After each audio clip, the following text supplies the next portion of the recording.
Hi everybody, my name is Satumi, and usually when I make these types of videos, I would title it an actual review of blank, because I'm actually, reviewing an anime for once, but I'm not going to do it for Lookback because, one, I'm incredibly biased.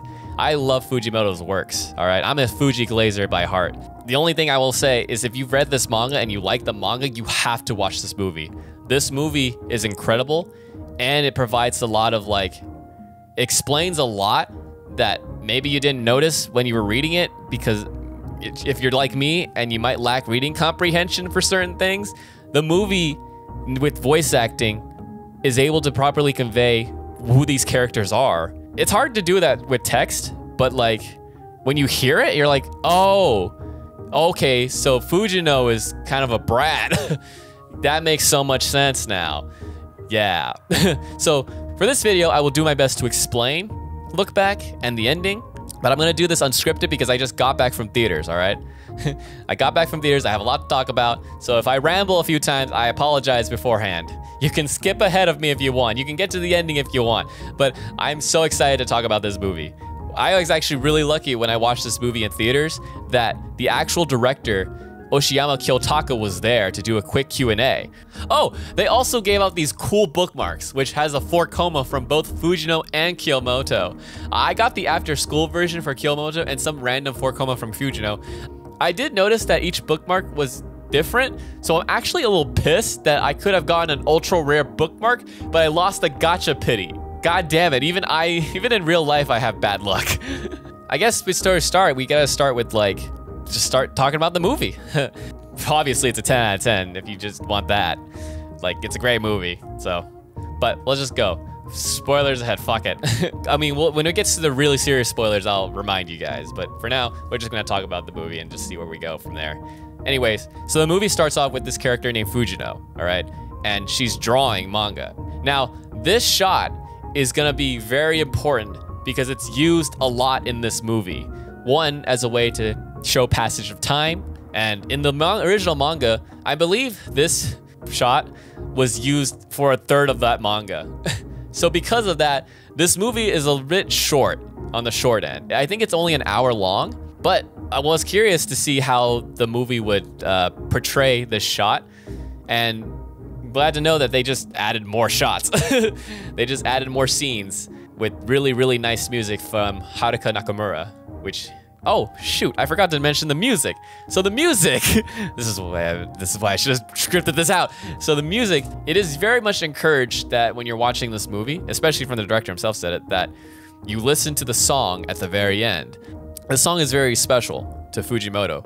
Kyomoto himself says during the Q&A, when I was talking to Fujimoto sensei, he was telling me that he listens to Haruka Nakamura when he works on the manga. So then I was like, oh, okay. Well, maybe I'll work on the storyboarding while listening to Nakamura-san, because it's I'm trying to be closer to Fujimoto sensei, or being possessed, by him. So then, but then after all going through all that, I'm like, oh, okay, I think we should ask him to do the music too. And I think that was just really sweet. One of the cool things that this movie does is that it animates the manga strips that both Kyomoto and Fujino draw. Well, mostly Fujino, especially the very, very first one. There's a nice sequence where they actually animate it, and it's got that Pop Team Epic style to it.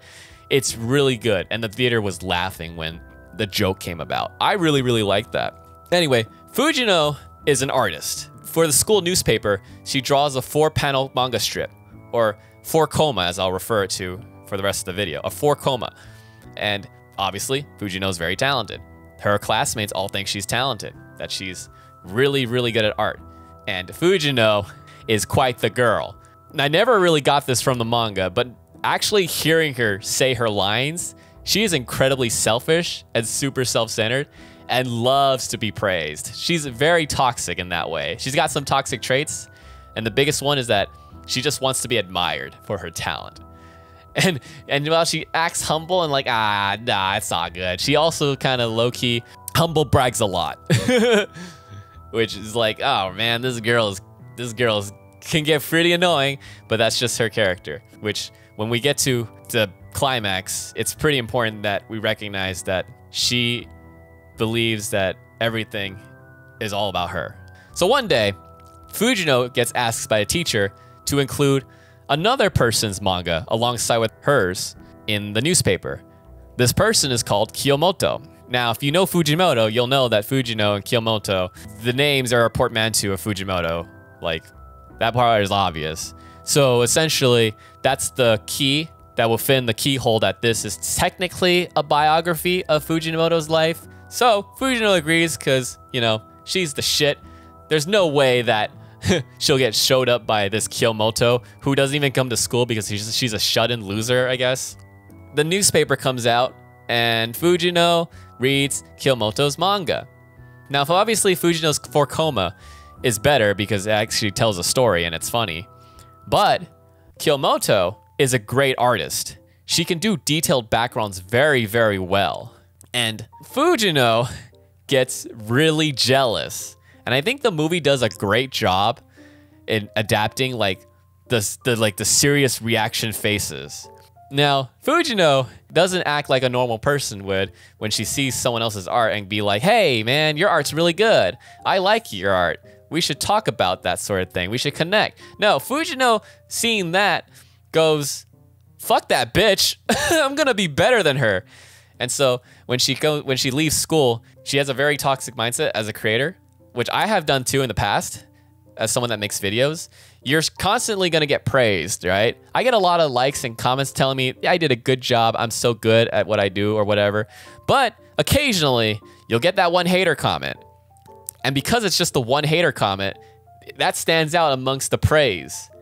And so Fujino zeroes in on the critique that she got from her classmate that Kyomoto's art is much better than yours. And this pisses her off so much that she decides to dedicate probably 4 years of her life getting better at art, just studying art, drawing so much that it's actually detrimental to her social life. It's probably detrimental to her own health, and people around her start to get worried. The movie kind of frames it as, oh wow, these people are kind of telling her to just stop doing art as which is a bad thing. But like, being honest, I think they're just trying to look out for her. And I think this is just coming from Fujino's perspective of like, leave me the fuck alone. I want to be good at art. I want to beat this woman. I want to beat Kyomoto. I think Fujino has some kind of autism where she's like, doesn't think until someone tells her that what she's doing might not be the best for her life. So one day, Fujino and Kyomoto are like in 6th grade. The school newspaper features their mangas again. Now, obviously, Fujino's manga is clearly better. She's gotten so much better at art, but so has Kyomoto. Her art is really good, despite the fact that it's just backgrounds. And Fujino, instead of just going like, oh, we have our pros and cons, you know, I'm good at the storytelling, she's good at detailed backgrounds, whatever, it is what it is. She just decides to just straight up quit. She's like, fuck this shit, I ain't doing this no more. This sucks, I'm never gonna beat her. I'm just gonna live my life. And she lives her life. She becomes a normie. And, you know, it's not portrayed as a bad thing. It's actually portrayed as a very healthy thing, that the art is the obsession, and she obsessed over it.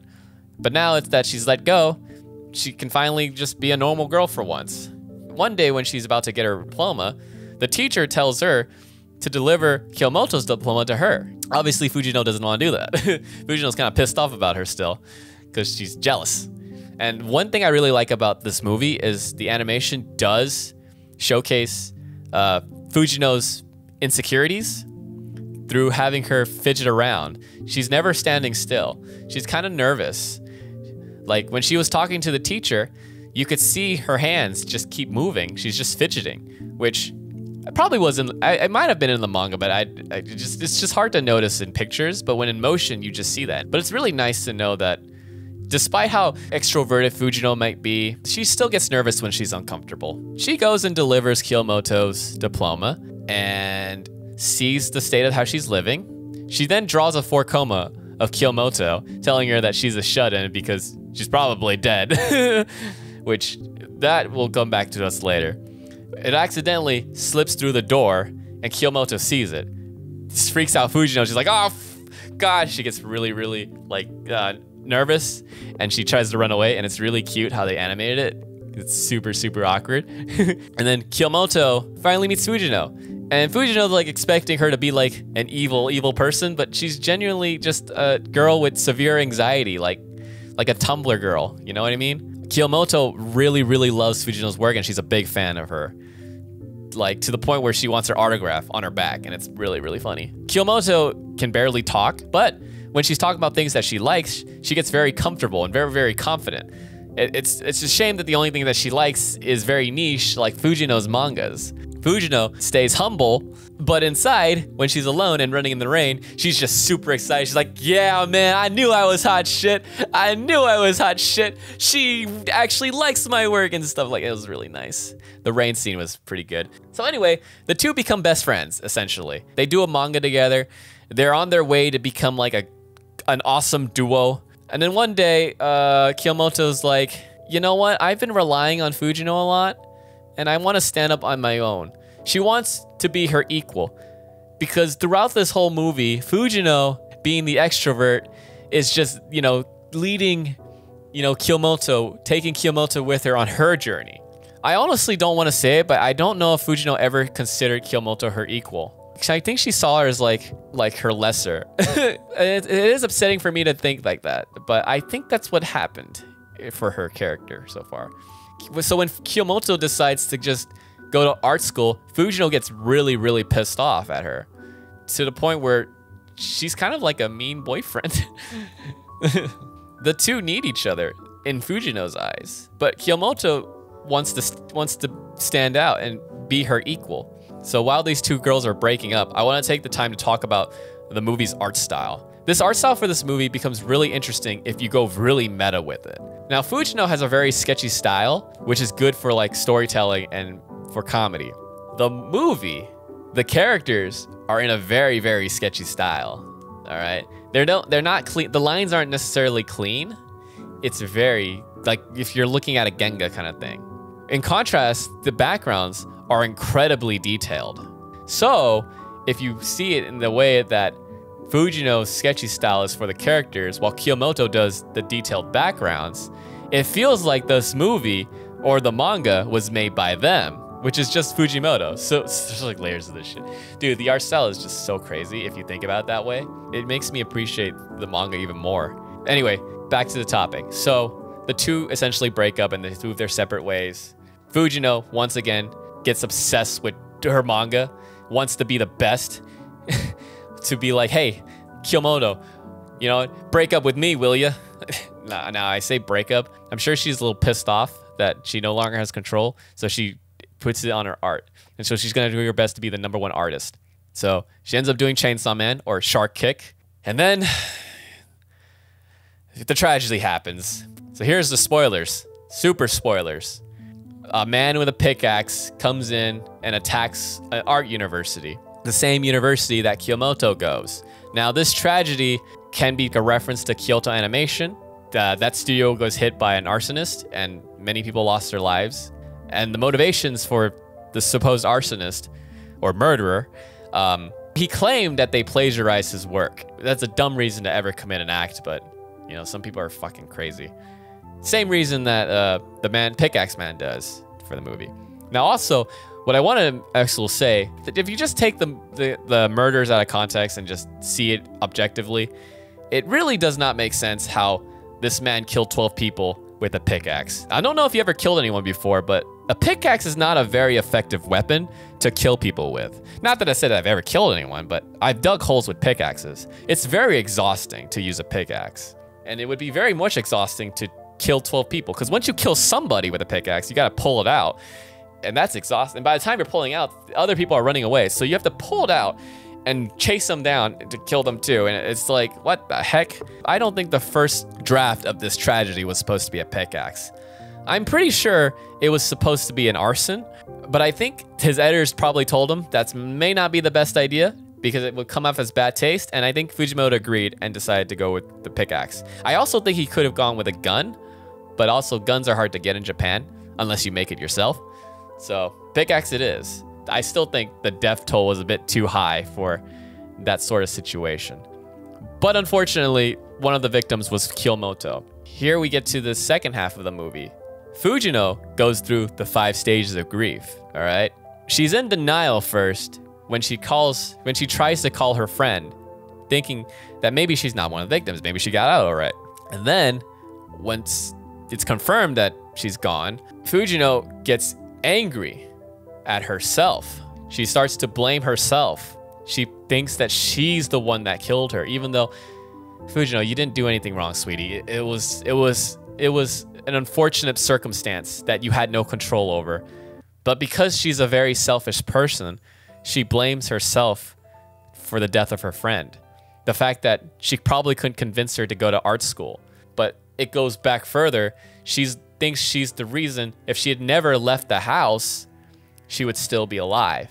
And this is where we get to the point of view shift, where she accidentally, when she rips up that forcoma and a piece goes through the door.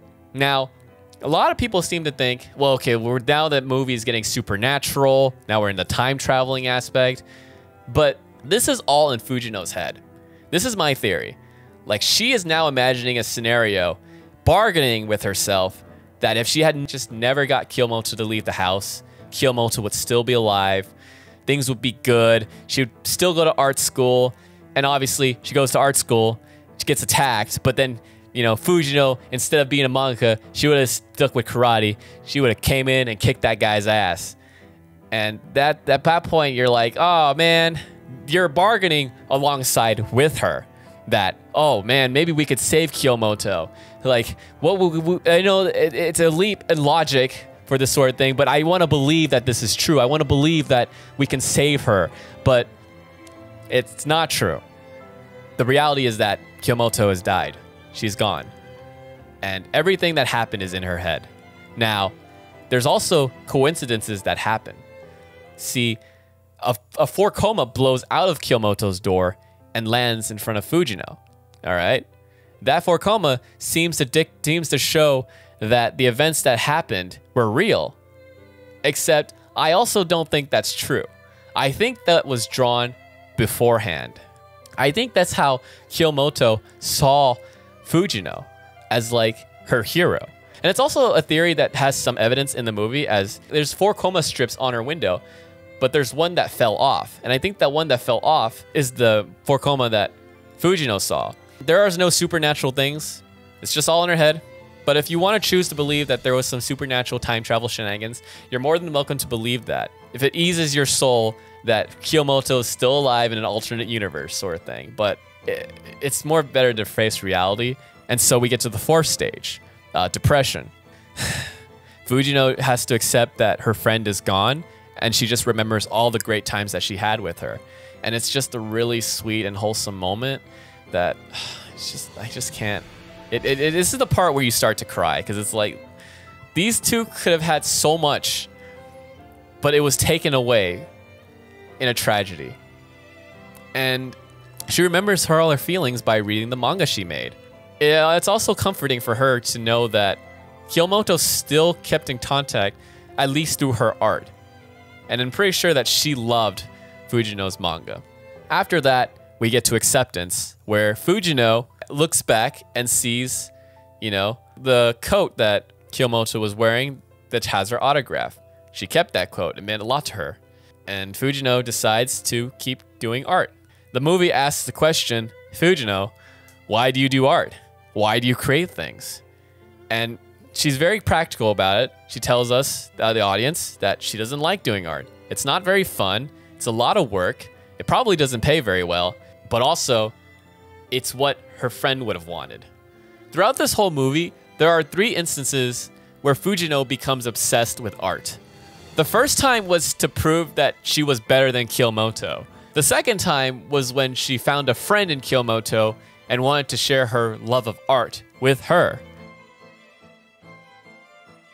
And finally, when she gets out of hiatus to continue drawing, I think that's when she realizes that the best way for her to honor her best friend, Kyomoto, is to continue drawing manga. The same manga that made her smile incredibly bright. And that's motivation enough for her to keep going. Looking back, I think Kyomoto sees his own audience as a Kyomoto. It's his biggest motivation to draw the best manga that he can, even though it might be destroying his life. He's committed at this point. At least that's how I interpret this ending. It's a very open ending. It's more or less like, hey, how I'm gonna portray my feelings onto this final page, take of it what you will. And that's how I took it. But anyway, yeah, thank you for listening to my TED Talk about Look Back. I hope it's coherent. But if you enjoyed your time, you know, leave a like. Please subscribe if you want to subscribe. And yeah, let's talk in the comments. I want to talk about this movie, man. This movie's awesome. Hopefully I get better at talking. Anyway, I hope you have a good day. Okay, bye.